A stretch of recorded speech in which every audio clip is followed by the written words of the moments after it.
said. Sad poet, 300 words and you do.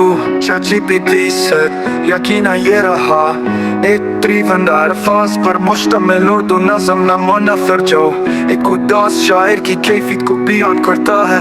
उदास शायर एक कमरे की खामोशी में बैठा वो शायर, तन्हाई का पतला बन चुका था। बावत दीवारों पर वक्त की धूल जमी थी और दिल पर दर्द की परछाइयां।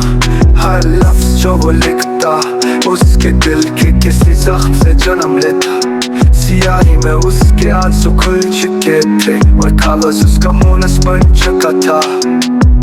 मोहब्बत में उसे तोड़ दिया था, वो जो ख्वाब बनता था टूटे ख्वाबों की कब्र खोदता था। उसकी शायरी में अब खुशबू नहीं फकत सर्द आहें थी। उसके अशार सुनने वाले तो बहुत थे मगर समझने वाला कोई ना था। वो हर मुसरे में अपने दिल का खून अनिल देता मगर दुनिया सिर्फ गालियां बजाती उसके दर्द से नाशना, दर्द से नाशना। कभी वो चांद से बातें करता, कभी तारीकी को दोस्त बना लेता।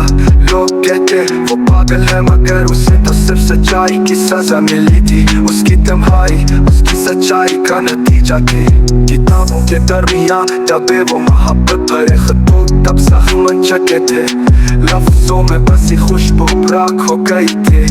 उसके अंदर की रोशनी आस्था आस्था बुझ रही थी मगर कलम अब भी चलता था जैसे कोई आखिरी सांस ले रहा हो।